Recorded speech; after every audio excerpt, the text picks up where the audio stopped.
Hey everybody, this is chapter 2 of Dialectics of Labor, Marx and His Relation to Hegel by Christopher J. Arthur. Chapter 2 is titled Private Property. Introduction. The first chapter brought out the character of estranged labor by showing how the fundamental mediatedness of social development, articulated through the complex man, activity, nature, becomes transformed in all its dimensions. Man is specified socially as laborer or exploiter, productive activity becomes alienated labor, and the object is constituted within the sphere of private property as an independent power, as capital. This chapter will take a closer look at this set of second-order mediations. In particular, it will discuss the way in which Marx conceives of the relation between alienated labor and private property, the dialectic of the movement of private property, and the contradictions that require resolution.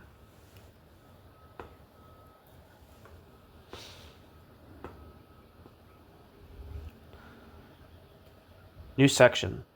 The movement of private property. The movement of private property. At first sight, it appears that the worker's alienation in his labor is due to the subordination of labor to private property. His estrangement follows from the separation between labor and private property, and the power of private property over the immediate producer. The only certainty in the worker's life is that his destiny depends upon private property, on whether it has any use for the labor he offers. The immediate precondition of alienated labor thus appears to be private property in the means of production, which includes the worker. Unwary readers of the section on, quote, estranged labor in this 1844 manuscripts, assuming that what is being claimed is that the worker is alienated because he works under the sway of the property owner, are then astonished when Marx suddenly turns around and says that private property is not so much the cause as the consequence of alienation. Here is the passage in question, quote, private property is ... the product, result, and necessary consequence of alienated labor, of the external relation of the worker to nature and to himself, ... It is true that we took the concept of alienated labor, from political economy as a result of the movement of private property, but it is clear from an analysis of this concept that if private property appears as the ground, the basis of alienated labor, is much more its alienated labor's consequence, just as the gods were originally not the cause but the effect of the confusion in men's minds. Later, however, this relationship becomes reciprocal. End quote.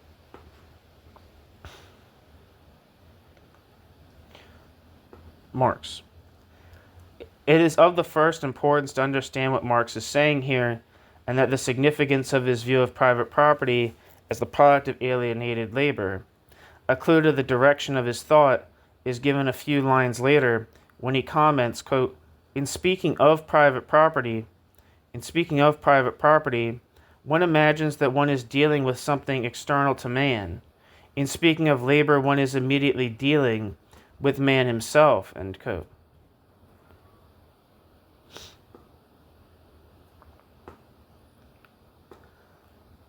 Footnote. Dirk Struik, in the introduction to his edition of the 1844 manuscripts, states, quote, but the whole tenor leads to Marx's conclusion of the priority of property, end quote. In a private communication, he says that this was a slip. The text meant is, quote, the priority of alienated labor, end quote, and footnote.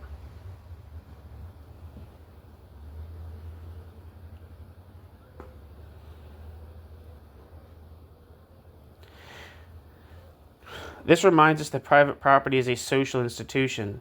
It is simply a way of organizing human relationships in the production and distribution of material goods. Ultimately, it has to be grasped as a human creation. Otherwise, one would be illegitimately naturalizing, treating as a given basis of human existence, what is produced and reproduced in and through human history. Nonetheless, as we shall see in a moment, in the case of pre-capitalist society, one is not going too far from the truth in seeing property, e.g. landed property, as a prior condition of labor's realization, but developed private property held as capital is different. Capital as store of value is internally related to value-creating labor. In the first part of the 1844 manuscripts, Marx stays close to his sources in political economy and shows from facts admitted by political economy itself that the more the worker produces, the less the worker can call his own, and, quote, the more he falls under the domination of product, of capital, end quote. In its theory, political economy says that labor is the basis of production and exchange. Adam Smith is quite clear that the real, quote, wealth of nations, end quote, lies in the labor force, and in improvements in productivity brought about by the division of labor. The economy appears to be founded on the movement of private property, on buying, on selling, investing, profiting. But behind these relations lies labor, and labor's relations and development. Marx says that there is therefore a paradox in that, quote, political economy starts out from labor as the real soul of production, and it gives nothing to labor and everything to private property, end quote. Quote, Proudhon has dealt with this contradiction, end quote. Marx continues, quote, by deciding for labor and against private property, end quote. But that is insufficiently dialectical. What we are faced with is, quote, the contradiction of estranged labor with estranged labor's self, end quote. Marx. Today, private property is paradigmatically capital, which is nothing but a store of value. What is the origin of value? What is its substance? Why, labor, exclamation point. Every time the worker labors, therefore, the worker creates a value which, when realized on the market by the employer, adds to his capital. The worker produces and reproduces that which dominates him, capital.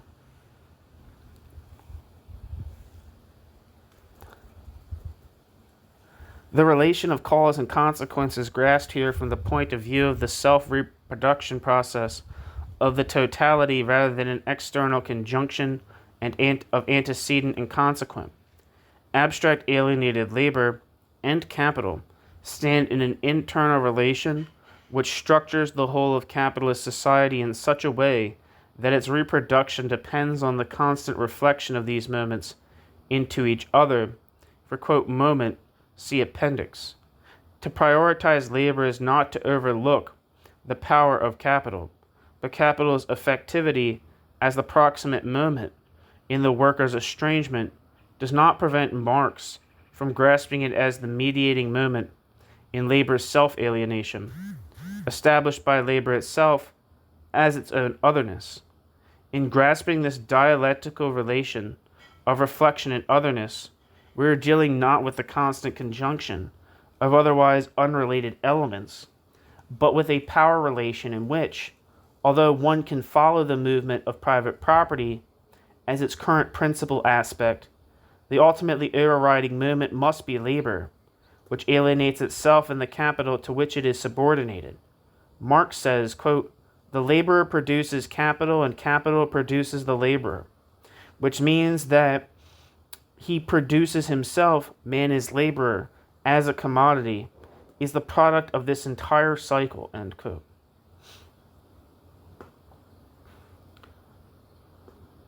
Marx. In relating labor and its alienation to fully developed private property, that is, capitalist property, in this way, Marx is well aware that the relationships were different in previous social formations. When he gives priority to labor over property, he is not posing it as historically antecedent, but rather as ontologically more fundamental in the social totality established by their dialectic.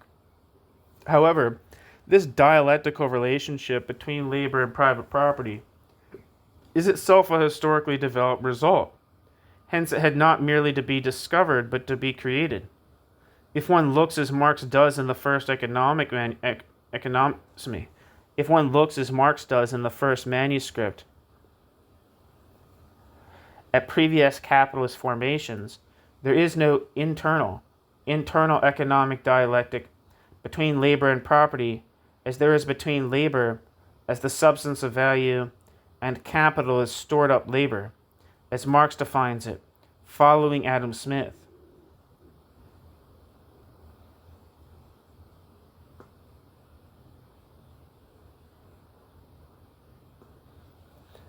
In the main form of pre-capitalist property, namely landed property worked by serfs or yielding tithes, there is certainly an opposition between labor and property in that, in virtue of the political ties of lordship and bondage, the exploitation of the propertyless mass of laborers is effected. But this process of exploitation does not sustain the property relation itself in purely economic fashion. Romanticism views this state of affairs as the absence of alienation, but the market is very marginal to life and the land is inalienable. But, despite the absence of activity of huckstering in the daily round, estrangement is still present as a permanent condition. Quote, feudal landed property is already by its very nature, and quote, Marx says, quote, huckstered land, which is estranged from man and hence confronts man in the shape of a few great lords, end quote. Marx. Thus, the basic condition of labor, the earth, appears as, quote, an alien power over man, end quote. Hence, quote, the rule of private property begins with property in land. That is its basis, end quote. Marx. However, it does not yet appear as an economic power because it is politically enforced and reproduced. However, it does not appear as an economic power because it is politically enforced and reproduced.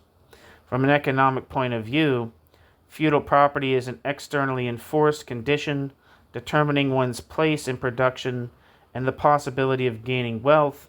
For example, the serf is condemned to be an opportunist of the land. The land itself is inalienably linked to the system of primogeniture. But when private property is fully developed in its free form, all such restrictions, when private property is fully developed, private property is free from all such restrictions and is universally alienable. Along with the development of markets in all kinds of commodities, goes the reduction of land and labor themselves to alienable commodities. Possession now depends no longer on political mediation, but on the effect of the purely economic movement. It becomes inevitable, Marx says, quote, that the rule of the property owner should appear as the naked rule of private property, of capital, divested of all political tincture, that the relationship between property owner and worker should be reduced to the economic relationship of exploiter and exploited, that the personal relationship between the property owner and his property should come to an end, and that property itself should become merely objective material wealth, ... End quote. Marx. It is noteworthy, moreover, that Marx commonly speaks of the power of property or of capital rather than the domination of the property owner or the capitalist. Much more is involved here than a rhetorical figure. This usage represents Marx's insight into the real conditions of social relationships in bourgeois society. This is, that the nature of the relationship between persons follows from their relationships to things. If one asks of two persons going into a factory why it is that one can boss the other around, the answer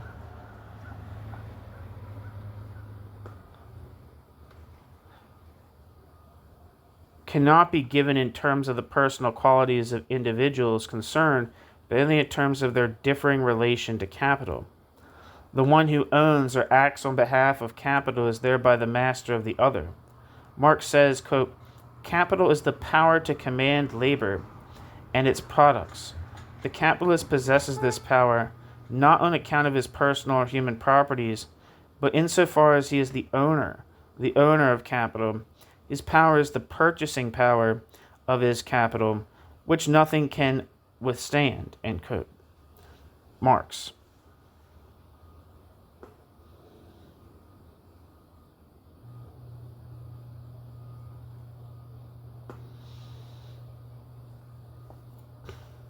Throughout his work, Marx never tires of contrasting the relationships of personal dependency in pre-capitalist society with the liberation from personal dependence established by the bourgeois revolution.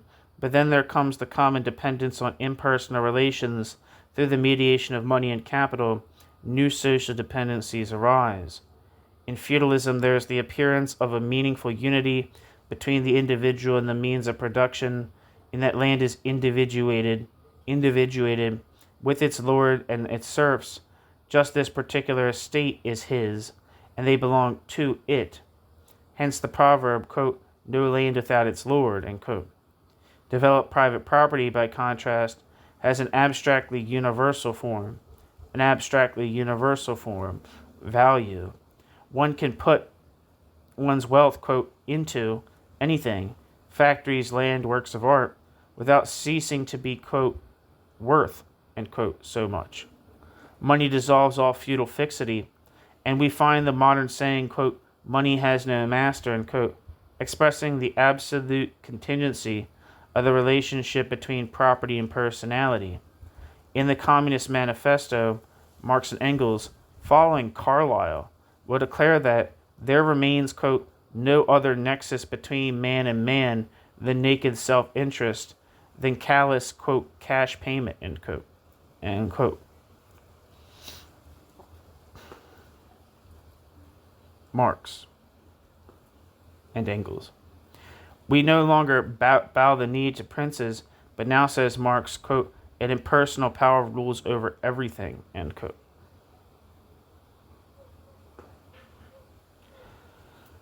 Footnote, quote, we have forgotten, that cash payment is not the sole relation of human beings, end quote. Thomas Carlyle, Past and Present, 1843. This passage is quoted by Engels in his review of Past and Present, published by Arnold Ruge and Marx in their Deutsch-Französische Jahrbucher, 1844. Evidently, it was well known to Marx and Engels.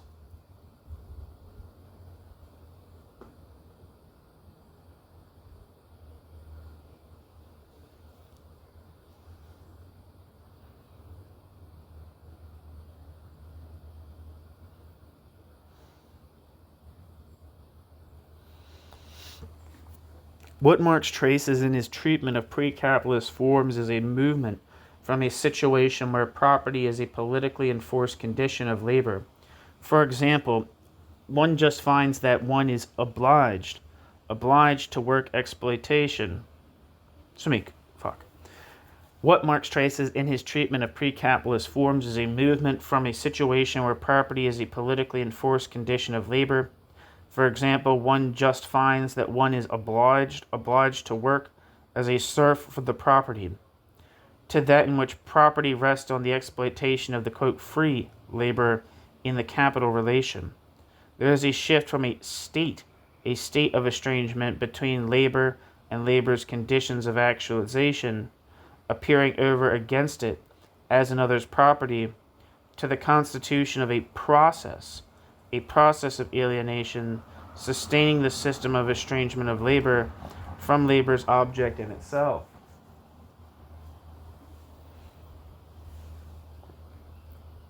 The first relation, politically affected estrangement, is a historically prior condition of the second complex, but in the movement of the economic totality that is now constituted by the relations of labor and capital, labor establishes private property as its estranged self.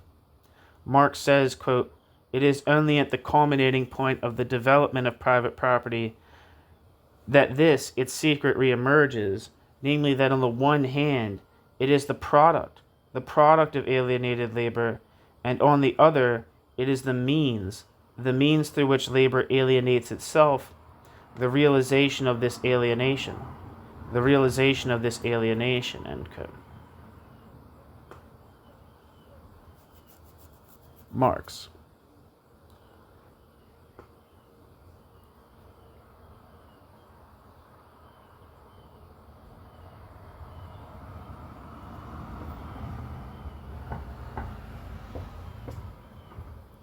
The relation of immediate exclusion between labor and labor's object remains in the new dynamic, not now as a precondition, but as a mediated result, as the recurring moment at which the worker is forced to sell his labor power because he has no other property. The whole system, including the reproduction of this very moment, is sustained by labor's continual self-alienation. Footnote. This is a big footnote. It is not surprising that commentators of an analytical rather than dialectical turn of mind prove unable to comprehend the interchanges of these determinations. The crucial passage is actually misquoted by Richard Schacht in the book Alienation, published in 1971, when he says that Marx, quote, contends that the dominance of the institution of private property, end quote, let me repeat that, quote, that the dominance of the institution of private property, quote, is the basis and cause of alienated labor, end quote, and thus also of the alienation of the product, end quote. Richard Schacht. In a private communication, he admits that, quote, should have been outside the quotation from Marx. However, Schacht defends his interpretation against the translation provided by Baltimore, who gives, quote, although private property appears to be the basis and cause of alienated labor, it is rather a consequence of the latter, end quote. Marx. Early writings.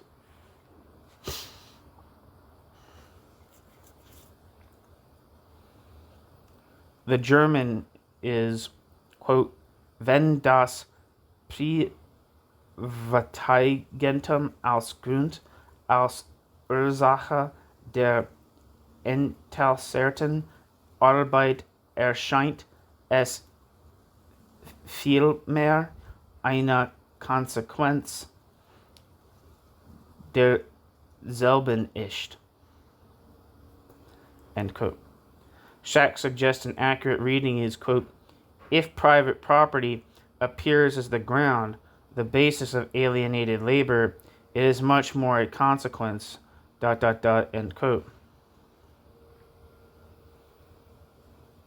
In his book, Schacht has to face the fact that just before the contested paragraph, Marx writes, quote, private property is therefore the product, the necessary result of alienated labor, of the external relation of the worker to nature and to himself, end quote.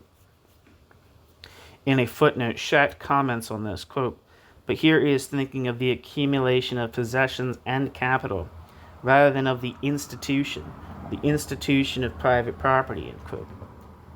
But Marx clearly sees the institution itself as coming to depend upon alienated labor. To view the capital relation as working within a pre-existing institution reifies the living social relation, instead of seeing it as reproduced by social practice, as the conditioned rather than the condition. End footnote.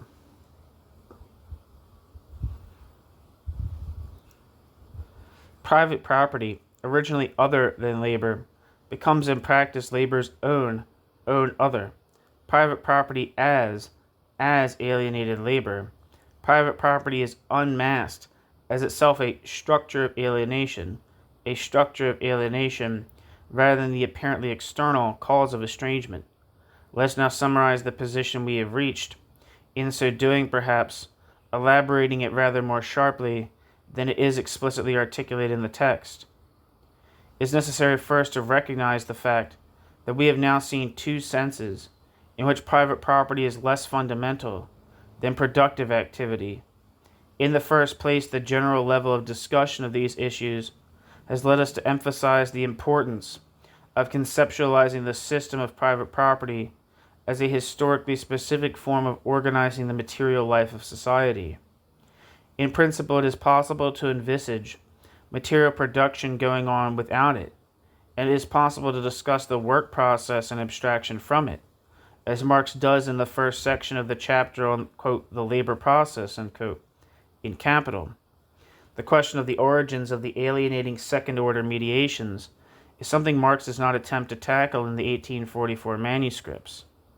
In the German ideology, Marx links back private property to the development of the social division of labor, but this question is not relevant to his purpose in any case, because what counts from the point of view of the dynamic of the supersession of the private property system is its present articulation and contradictions. This in turn leads us to the second striking aspect of Marx's theory of alienation. As we have seen, even if we take it that private property, and hence the estrangement of labor from its object, is historically given, study of the movement of private property itself leads Marx to conclude that in its reciprocal relationship with labor is ultimately best understood as the consequence rather than the cause of alienated labor. The state of estrangement between labor and private property is developed, historically and conceptually, to a process of active alienation of labor from itself. To a process of active alienation of labor from itself. At the level of first-order mediation, Marx puts at the center productive activity. At the level of second-order mediation, he puts at the center correspondingly alienated labor.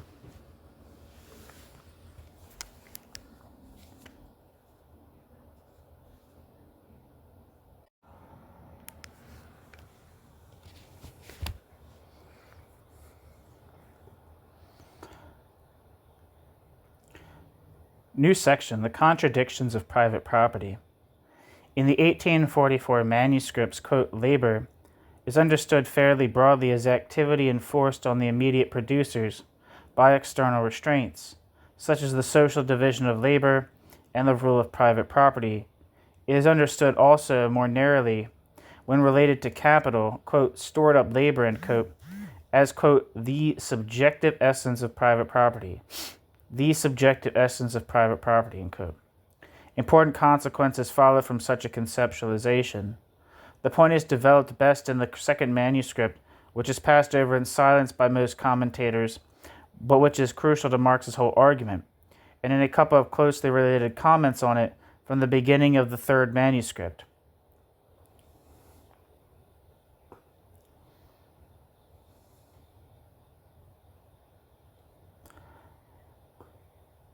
Footnote.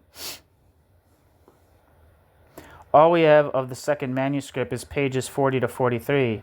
The first two passages, pages 1 to 3 of the third manuscript, are further notes by Marx. 36 and 39 of the second manuscript, all these passages are therefore closely related. And footnote. Consider first the following highly dialectical exposition of the private property relationship. The relationship, das Verhältnis, of private property contains latently within itself the relationship of private property as labor, the relationship of private property as capital. Wait, did I say this was a quote? This is a quote. Sorry. Quote, the relationship, das Verhältnis, of private property contains latently within itself the relationship of private property as labor, the relationship of private property as capital, and the connection, Beziehung, of these two terms to each other. On the one hand, we have the production of human activity as labor, that is, as an activity wholly alien to itself, to man, and to nature, ... The abstract existence of man as a mere workman, bracket, Arbeitsmenschen, ... On the other hand, the production of the object of human activity as capital, wherein all the natural and social specificity of the object is extinguished, in which the same capital stays the same in the most diverse natural and social instantiations, Dasein, totally indifferent to its actual content. This contradiction, driven to the limit, is necessarily the limit, the culmination, and the downfall of the whole system, end quote. Marx.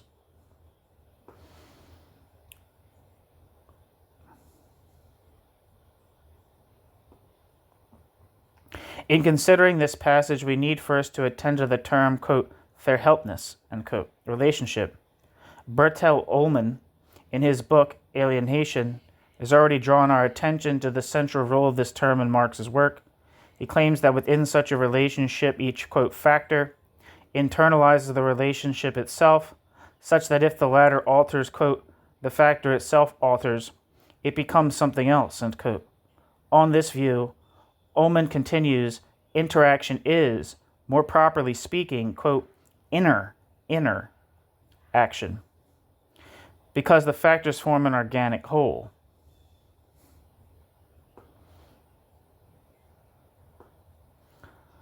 Ullmann also explains that in discussion of such a system of, quote, internal relations, end quote, it is possible for any term to extend its reference beyond its, quote, core, to related moments and even the whole. With our passage in mind, Ullmann says, quote, perhaps the major service performed by Marx's conception of private property is a meeting place for various strands in his thinking, end quote. It is a relation, quote, which contains many others, end quote. Ullmann. It also is interesting to note that the Hegelian origins of this term, Verhältnis. M.J. Perry explains that Hegel employs the cognate term Verhalten, quote, to refer to a relationship, one factor of which tends to be predominant or to take the initiative, end quote. M.J. Petrie. Did I say Perry before? It's Petrie. Gillian Rose goes further. Gillian Rose says that for Hegel, something in the condition of relation, Verhältnis, subordinates its object to itself.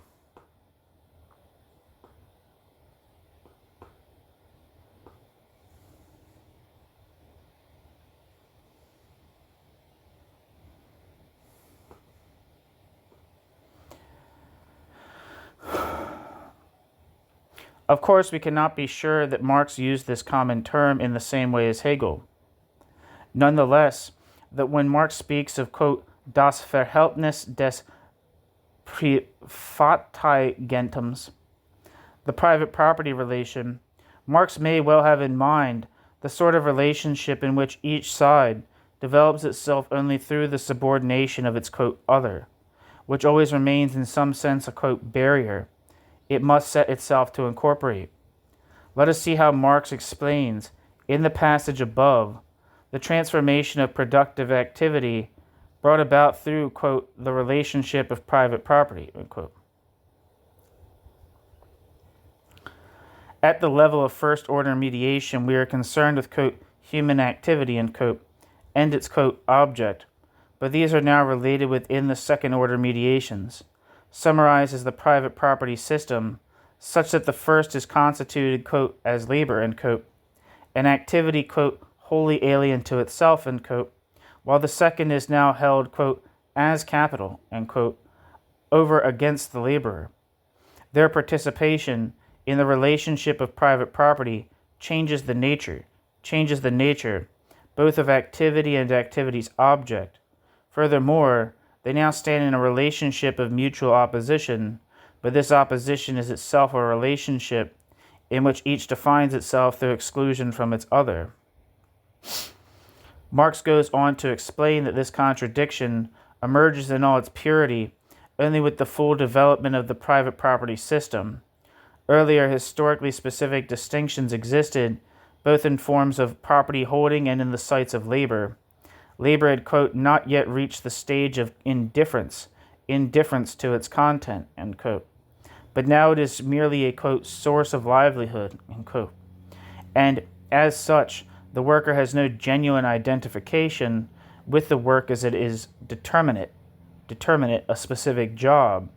Liberated from all traditional ties to a foreordained preoccupation, the, quote, free worker of the Industrial Revolution is a labor power machine to be slotted into any job as required, subject to the needs only of capital accumulation. Likewise, while landed property still existed apart from industrial capital, it was still, quote, afflicted with local and political prejudices, end quote. Marx.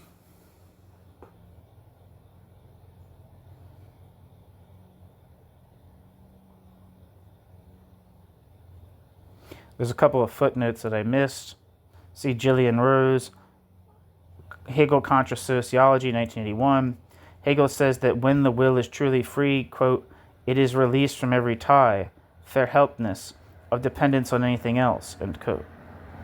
Quote, its object is itself and so not a, quote, other, or a barrier to be overcome, end quote. Later Hegel says, quote, the moral point of view is that of relation, verhelptnis, of ought to be, bracket Zollen, and bracket, or demand, end quote. Hegel. And footnote. Adelung notes that it is often, quote, nothing more than the factotum of classroom philosophers who employ it in the purveyance of turgid and confused concepts, end quote. Quoted by Petri, Philosophy of Nature. Incidentally, in Das Kapital, Marx speaks of, quote, Das Kapital Verhältnis, end quote. End footnote. Marx gives a graphic description of the ideological battles fought by the representatives of movable property and immovable property. Quote, this distinction is not rooted in the nature of things, end quote, Marx says, quote, it is a historical distinction, end quote. And the subsequent development, quote, results in the necessary victory of the capitalist over the landowner, that is to say, of developed over underdeveloped, immature private property. Just as in general, movement must triumph over immobility, open self-consciousness, baseness over hidden unconscious baseness, cupidity over self-indulgence, the avowedly restless, adroit self-interest of enlightenment over the parochial, worldly, wise, respectable, idle, and fantastic self-interest of superstition, and money over the other forms of private property, end quote. At all events, the upshot of the development of the system of private property is a pure contradiction between two poles, labor, quote, indifferent to its content, end quote, and capital, likewise, quote, indifferent to its real content, end quote. The two terms, opposed and united, of the property relationship, labor and its object, the propertyless and the propertied, were previously chained together in particularized fixed units. Now, each side has become free to move and has attained abstractly universal form. Both enter into a systematic totality and become posited by the private property relationship itself. Now each side has become free to move and has attained abstractly universal form. Both enter into a systematic totality and become posited by the private property relationship itself. Marx notices that the real history of private property is paralleled by the development of the theory of political economy. Marx says that the real process, quote, repeats itself in the scientific analysis of the subjective essence of private property, labor. Labor appears at first only as agricultural labor, but then asserts labor itself as labor in general, end quote. Marx. Two footnotes. Where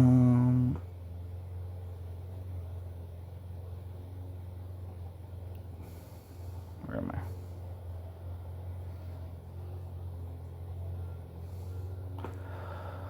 I? First footnote. Reading such lines, one can hardly forbear thinking of Hegel's phenomenology, where in the chapter on self-estranged spirit, the struggle of the noble and base consciousness, of enlightenment and superstition is played out. Marx does not refer here to this material, although Marx does later on, and Marx's sources are drawn not from the evidence of literature. Hegel uses Diderot's Remieux nephew, but of economists, jurists, and historians. End footnote. Footnote: Marx's discussion in the introduction of 1857 to his Grundrisse of labor is, quote, indifferent, and his, quote, labor in general, end quote, is well known. Here we see these ideas are present already in his first economic studies. End footnote. Marx draws two conclusions. It is only with the victory of industrial capital, quote, that private property can complete its domination over man and become, in its most general form, a world historical power, end quote. And, quote, only when labor is grasped as the essence of private property can this economic process be analyzed in its actual specificity, end quote. Marx. This contradictory unity of labor and labor's other is important for Marx's dialectical development of the downfall of the whole private property system as it is drawn out in this and other passages. For example, the communist movement has the historic task of overthrowing private property assigned to it by Marx. But what is the ground of this necessity? If it were simply a matter of a discrepancy between wealth and poverty, an opposition between those who own property and those who have nothing, this might lead to a, quote, call for, end quote, the rectification of this antithesis based on some criterion of social justice applied externally to the existing situation. Marx, however, is able to root the necessity of the communist movement in the contradiction internal to the development of modern private property. In so doing, he has to reinterpret the antithesis of property and propertylessness as that of capital and labor, because only in the latter form does the possibility arise of understanding the relation in a suitably dynamic fashion. It is true that throughout the 1844 manuscripts, Marx more often speaks of private property than of capital, but it is perfectly clear that his reading of political economy has allowed him to grasp the central importance of the capital-labor contradiction. The following passage puts the matter beyond all doubt. Quote, the antithesis, Gegensatz, between propertylessness and property, so long as it is not comprehended as the antithesis of labor and capital, still remains an indifferent antithesis, not grasped in this antithesis' active connection. This antithesis' active connection. In its internal relation, not yet grasped as a contradiction, Widerspruch. It can find expression in this first form even without the advanced development of private property, as in ancient Rome, Turkey, etc. It does not yet appear as having been established by private property itself, but labor, the subjective essence of private property, as exclusion of property, and capital, objective labor as exclusion of labor, constitutes private property as its developed state of contradiction, hence a dynamic relationship driving towards resolution. Auflösung, end quote. Marx. Private property, in quote, its developed state of contradiction, end quote, is characterized by the simultaneous identity and exclusion of two poles, labor and capital. Hence there can be no harmonious synthesis, only a drive towards dissolution. This important feature of the dialectic of second-order mediation, private property and exchange, distinguishes it markedly from that of the first-order mediation.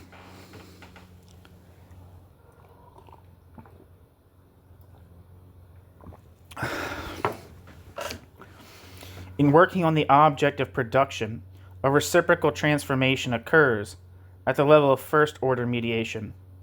On the one hand, the object becomes adapted to some specific human use, a means either of consumption or production. On the other hand, human productive power is extended and developed. Over time, there results an ever-growing mediatedness of the relationship between social man and the rest of nature. Within this, the recalcitrance of the objective world to human use is actively overcome on the basis of theoretical knowledge and practical experience of its determinate potentials. The manner in which the object is appropriated depends upon the specificity of its relation to the relevant mode of affirmation of human power and enjoyment. But all this is perverted in the context of estranged second-order mediation. Private property constitutes a determinate mode of externality of man to himself and to the conditions of his activity. If nature is man's, quote, inorganic body, end quote, because nature is posited in man's activity as its essential object, then to separate human productive power from its conditions of realization through constituting the latter as private property, whether or not the means of production are in fact monopolized in consequence, is already to constitute the object as external, both to itself and to productive power. The latter is now thrown back because of the contingency of this external relationship to the means of production into an abstract, quote, subjectivity estranged from its objective realm of expression.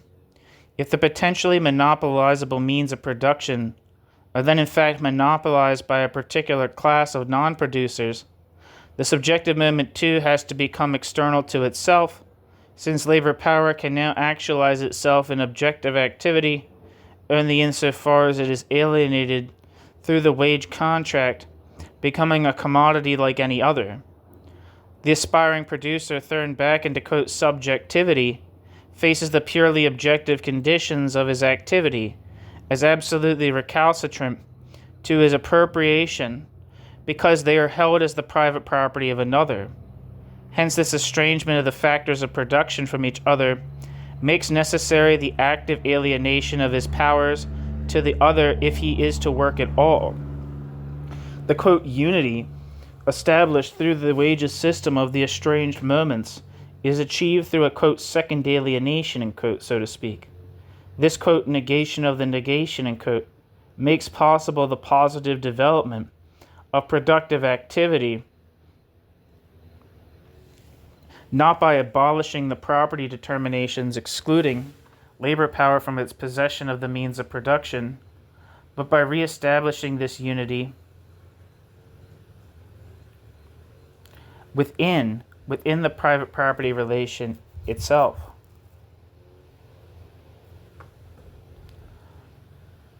The important thing about the dialectic of private property is that the affirmative mediating process of objectification is now undercut by the estrangement of each side from the other. Subject and object are condensed out as abstractly opposed spheres. The attempt to mediate these pure extremes, labor and capital, which, quote, mutually exclude each other, end quote, results, says Marx, in, quote, hostile reciprocal opposition, end quote, which reflects their contradictory unity in the, quote, opposition of each to itself, end quote.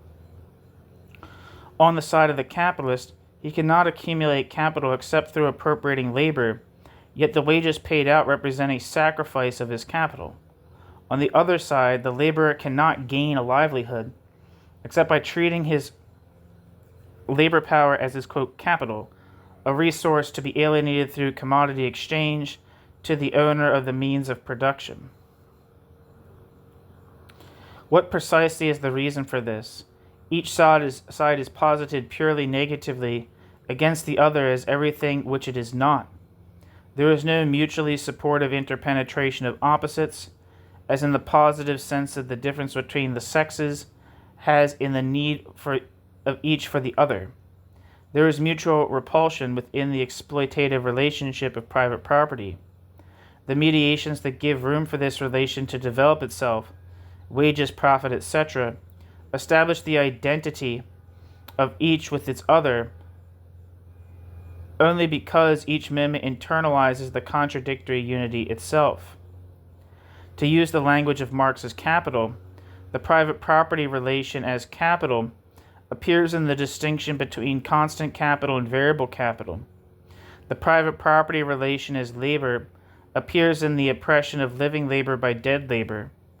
In the language of 1844, Marx defines labor as, quote, the subjective essence of private property as exclusion of property, end quote, and capital as, quote, objective labor as exclusion of labor, end quote.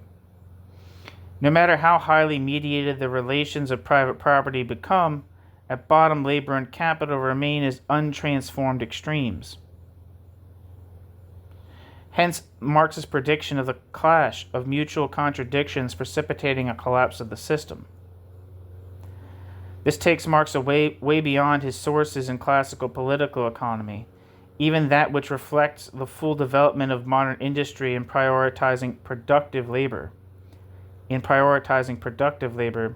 Because such political economy mirrors the process of objectification in alienated form.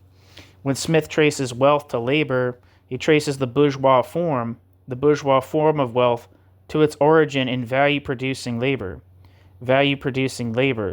The first-order mediations are grasped through the prism of the estranging second-order mediation, private property. In a very suggestive comparison, Marx, following Engels, says of Smith that he was, quote, the Luther of political economy, end quote. Just as Luther attacked external religiosity in the form of fetish-worshipping priests, ritual churches, etc., in order to implant God all the more firmly in the hearts of the religious, so Smith mocked the mercantilist illusions about gold and other external forms of property in order to put labor as such all the more firmly under the category of property as the inner essence of wealth, that is, of value. However, this political economy cannot conceptualize the matter in a critical way because it takes property in all factors of production for granted. It therefore sees the social synthesis achieved only through money, wages, and the market. In spite of its advance from, quote, the being, end quote, of wealth to wealth's, quote, becoming, end quote, the standpoint of classical political economy is thus not that of productive activity as such, but of this activity only as it is determined within the private property system as productive labor, quote, an activity alien to itself, end quote.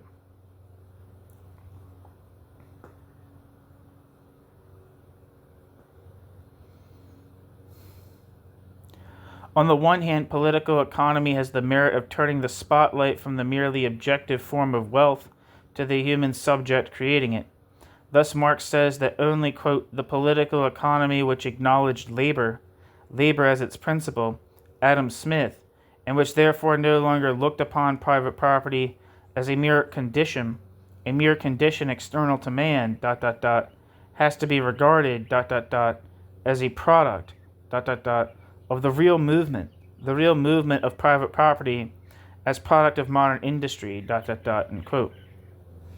On the other hand, political economy, in conceptualizing labor as the subjective essence of wealth, at the same time absolutizes these alienating mediations. Quote, but as a result, man is brought within the orbit of private property, just as with Luther, he is brought within the orbit of religion, end quote, Marx points out. Quote, under the semblance of recognizing man, the political economy whose principle is labor rather carries it to its logical conclusion, the denial of man, since man himself no longer stands in an external relation of tension to the external substance of private property, but has himself become this tense essence of private property, end quote. Marx. The meaning of the shift from external tension to tense essence in political economy is easily comprehended if we remember that we developed above the real dialectic of A, quote, mutual exclusion, B, quote, opposition of each to itself, and C, quote, hostile reciprocal opposition.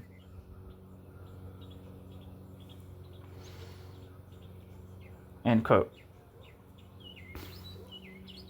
Political economy makes labor its principle, but since this labor is itself a determination of private property, It is not productive activity organically united with productive activity's object and recognizing itself and its product, at home with itself and its activity. It is labor as the, quote, tense essence, unquote, of private property. It is an alienating mediator, producing the product as loss of the object. Activity is hateful, not as self-fulfillment, but merely as source of livelihood. Political economy capitulates to this reality because it does not problematize the private property system itself. For political economy, productive activity is necessarily labor, a determination of private property itself. Hence, the benefits of productive activity naturally accrue to private property. Political economy endorses this contradiction. Its principle, labor, is a category which refers us implicitly to productive activity itself, but this activity is estranged from itself, in contradiction with itself. Its principle, says Marx, is, quote, the principle of this rupture, end quote. Hence a contradictory principle, the consequences of which ramify throughout the system. By contrast, Marx grasped the situation as one of labor's self-alienation in and through private property. Only if labor is grasped as the overriding moment of the alienated labor/private property complex can the conditions of a real transcendence of estrangement be established. Grounded in the alienation of labor, the imminent movement of private property necessarily produces, quote, its own gravediggers, unquote, in the famous phrase of the Communist Manifesto. But in the dialectical opposition of private property and alienated labor, the principal aspect of the contradiction then becomes the latter. Hence, Marx says that the fall of wage labor and private property, quote, identical, end quote, expressions of estrangement, takes place, quote, in the political form of the emancipation of the workers. Quote, in the political form of the emancipation of the workers, end quote, Marx. Later in the year 1844, Marx supplements his analysis of the contradiction while composing The Holy Family, a critique mounted against the young Hegelian Bruno Bauer. Marx argues as follows, quote, private property as wealth is compelled to maintain private property's self, and thereby private property's opposite, the proletariat, in existence. The proletariat, on the contrary, is compelled as proletariat to abolish itself, and thereby the proletariat's opposite, private property, which determines its existence and which makes it proletariat. It is the negative side of the antithesis, its restlessness within its very self, dissolved in self-dissolving private property, Indeed, private property drives itself in its economic movement towards its own dissolution, but only through a development which does not depend on it, which is unconscious, and which takes place against the will of private property by the very nature of things, only inasmuch as it produces the proletariat as proletariat, end quote. The proletarian revolution is itself necessarily only a moment of transition. The content of the movement reveals itself as the transformation of the whole society. Quote, when the proletariat is victorious, it is by no means become the absolute side of society, for the proletariat is victorious only by abolishing itself and its opposite. Then the proletariat disappears as well as the opposite which determines the proletariat, private property. The next chapter will investigate the significance of this victory, that is to say, Marx's understanding of communism. New section, summary. In and through the private property system, labor is separated from labor's object. This state of estrangement develops into a process of active alienation of labor from itself, when private property becomes posited as capital, as the product of alienated labor. The condition, private property as the ground of estrangement, becomes the conditioned. Private property is the result of alienated labor. The presupposition, mutual exclusion of labor and its object, of the private property relationship, becomes posited by the dialectic of the system itself as a contradictory unity. A contradictory unity. Classical political economy grasps labor as the subjective essence of private property, but since it absolutizes the system of second-order mediation, conflating it with the first-order level, it identifies itself with the standpoint of alienating mediation. The standpoint of alienating mediation. In Marx's view, the project of superseding alienation is grounded in the contradictory development of private property itself. It takes political form as the revolt of the proletariat against private property. But the proletariat overcomes its other, only by abolishing itself as proletariat at the same time. Okay, so that is the end of chapter 2 of Christopher J. Arthur's Dialectics of Labor, Marx and his relation to Hegel.